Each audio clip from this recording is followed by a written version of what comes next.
Hello, good morning, नमस्कार, welcome to my YouTube channel Arya concept classes. आज से मैं यूट्यूब चैनल पे ऑनलाइन एजुकेशन शुरू करने जा रहा हूँ। ऑनलाइन पढ़ाऊँगा मैं बच्चों को और वो भी फ्री ऑफ कॉस्ट। तो इसके लिए मेरे चैनल को सब्सक्राइब कीजिए, शेयर कीजिए, अच्छा लगे तो लाइक करें, अगर अच्छा ना लगे तो डिसलाइक भी कर सकते हैं और साथ में आप कमेंट कर सकते हैं कि मुझे उसमें और क्या करना चाहिए। बिकॉज़ मैं अभी नया हूँ, तो शायद मुझे अभी उतना चीज़ें पता नहीं है, कैसे यूट्यूब पे वीडियो डालना चाहिए, क्या करना चाहिए, क्या नहीं करना चाहिए। लेकिन फिर भी मुझसे जितना हो सकता है मैं उतना देने की कोशिश कर रहा हूँ। तो प्लीज़ मेरे चैनल को सब्सक्राइब कीजिए और इसको आगे तक ले जाइए। चलिए, तो आज जैसा कि आपको पता होगा कि my name is Kishan Kumar Arya अर्थात के आर्या, और मेरा इंस्टीट्यूट है देवरिया में, concept of science and arts, जिसके मैं डायरेक्टर हूँ और साथ ही एज अ टीचर। मैं चूँकि साइंस यहाँ पे पढ़ाता हूँ, तो आज मेरा फर्स्ट वीडियो साइंस से ही रहेगा। और साइंस से है तो साइंस में एक बहुत ही आपको ईज़ी वे में, बहुत ही आसान तरीके से मैंने एक रूल निकाला है, जो हालाँकि रूल तो वो फ्लेमिंग जी का है, लेकिन उसको समझने का एक तरीका निकाला है। तो वो फ्लेमिंग का जो नियम है, वो नियम किस पर आधारित है, तो आपको पता होना चाहिए कि मैग्नेटिक इफ़ेक्ट ऑफ इलेक्ट्रोलाइसिस, यानी कि विद्युत धारा के चुंबकीय प्रभाव पे ये नियम है, जो कि है वाम हस्त नियम और दक्षिण हस्त नियम। ये आपको क्लास 10th और 12th दोनों में पढ़ना है फिजिक्स में। चलिए, तो आपको अब एक चीज़, मैंने दो वस्तुओं को लेकर के मैंने यहाँ पे इस नियम को समझाने की कोशिश किया हूँ। ये दो वस्तुएं क्या क्या है, तो बायां हाथ में हमने मोटर पकड़ा है और दायां हाथ में हमने जनरेटर पकड़ा है। तो क्या है मोटर और क्या है जनरेटर? तो सबसे पहले मोटर और जनरेटर के बारे में जो पढ़े लिखे हैं वो भी, जो नहीं पढ़े लिखे हैं वो भी, सभी लोग जानते हैं, क्योंकि अधिकांशतः घर में अब मोटर तो आ चुका है। और जनरेटर के बारे में तो लगभग लगभग सब कोई जानते हैं कि मोटर कैसे स्टार्ट होता है और जनरेटर कैसे स्टार्ट होता है। तो इन्हीं मोटर को स्टार्ट करने और जनरेटर को स्टार्ट करने के दौरान ही हम लोग फ्लेमिंग के नियमों को समझेंगे। और आई होप, मुझे यकीन है कि पढ़ने वाले के साथ साथ जो अनएजुकेटेड है वो व्यक्ति भी फ्लेमिंग के बायां और दायां नियम को समझ जाएंगे। तो सबसे पहले आपको पता है कि मोटर कैसे स्टार्ट होता है। तो मोटर स्टार्ट करने के लिए स्विच और जनरेटर स्टार्ट करने के लिए हमें हैंडल मारना पड़ता है। अब बात आती है कि मोटर स्टार्ट करने के लिए स्विच और जनरेटर के लिए हैंडल, तो हमने बायां और दायां में, अब एक चीज़ आपके माइंड में होगा, ये एक ऐसा नियम है कि दाहिना में ये कैसे लिख दिए वो कि मोटर वाम हस्त नियम में होगा, मतलब बायां में, और जनरेटर दाहिने में। तो इसके लिए भी एक इजी कॉन्सेप्ट है मेरे लिए, मैं मतलब आप लोगों के लिए, मेरे द्वारा, कि मोटर को आप, चूंकि मोटर चालू करने के लिए आपको स्विच की ज़रूरत पड़ती है। स्विच आप बाएं हाथ से भी नॉर्मली तौर पे टिप सकते हैं, तो मोटर स्टार्ट हो जाएगी। लेकिन जनरेटर के लिए भैया मेरे क्या होता है कि आपको हैंडल मारना पड़ेगा, और हैंडल जब भी मराएगा तो वो दाहिने हाथ से मरता। हाँ, कुछ होते हैं जो लेफ्टी होते हैं, वो बाएं हाथ से भी मार लेते हैं, लेकिन अपवाद, ये अपवाद में आ जाएंगी, क्योंकि आप देख सकते हैं कि हम लोग तो टीचर है, जब वैज्ञानिक लोग कुछ चीज़ें अपवाद में डाल दिए हैं, तो यही है। तो इसीलिए दाहिना हाथ में जनरेटर इसलिए रखा क्योंकि उसके लिए हमें हैंडल मारना पड़ता है, तो दाहिने हाथ की जरूरत पड़ती है। अब मोटर के लिए स्विच टिपना पड़ता है, इसलिए हमें बाएं हाथ की जरूरत पड़ी। अब देखिए कि कैसे है फ्लेमिंग का नियम, कैसे मोटर पर जनरेटर पर काम करता है। तो देखिए, फ्लेमिंग जी कहते हैं कि अपने तीन हाथ की उंगलियों, ये तीन हाथ, ये मतलब सॉरी, अपने हाथ की तीन उंगलियों को, अपने हाथ के तीन उंगलियों को इस प्रकार लंबवत, लंबवत का मतलब होता है सब एक दूसरे पर क्या हो, 90 डिग्री का कोण बनाए तो वो लंबवत होता है। तो 90 डिग्री के कोण पे ये लंबवत होता है। तो पहले हम समझ लेते हैं कि पांचों उंगली का नाम क्या है। तो इसका नाम है अंगूठा, इसका नाम है तर्जनी, इसका नाम है मध्यमा, इसका नाम है अनामिका, और इसको हम लोग छोटी उंगली बोलते हैं। लेकिन हमको अनामिका और छोटी उंगली से मतलब नहीं है, हमको अंगूठा, तर्जनी और मध्यमा से ज़रूरत है।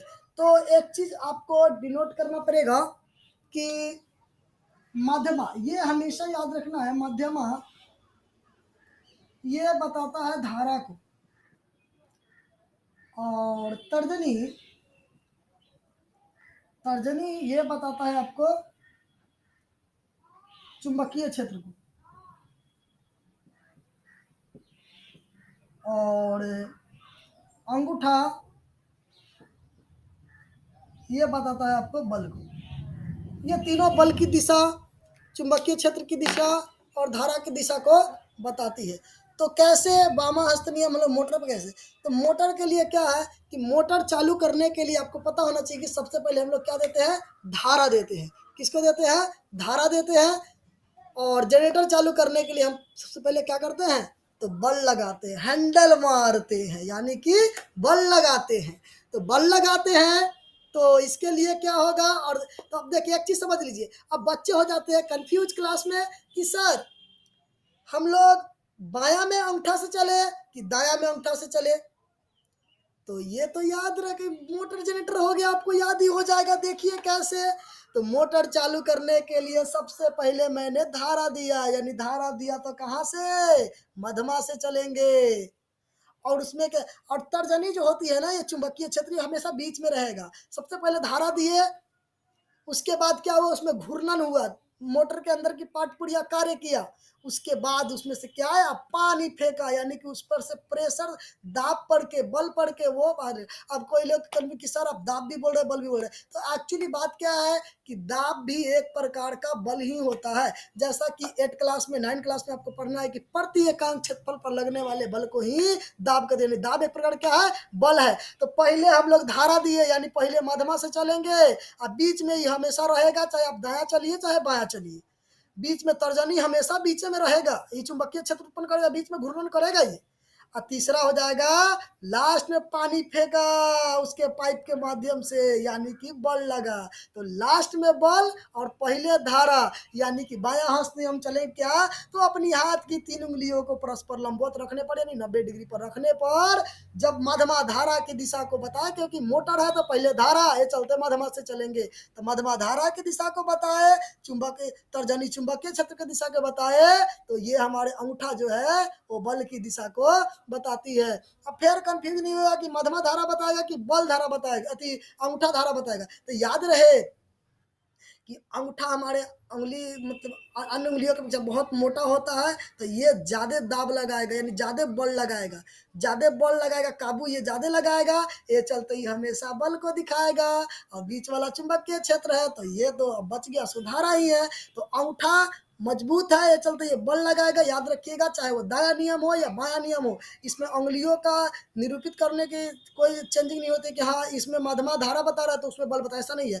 ये हमेशा चाहे बाया हो या दाया हो, मध्यमा धारा ही बताएगा, तर्जनी चुंबकीय क्षेत्र बताएगा, अंगूठा बल ही बताएगा। बस हम ये पढ़ेंगे कि केने से पहले शुरू करें। तो चूंकि मोटर के लिए हमें बल देना थी, धारा देना पड़ेगा सबसे पहले, तो हम लोग मध्यमा से चलेंगे।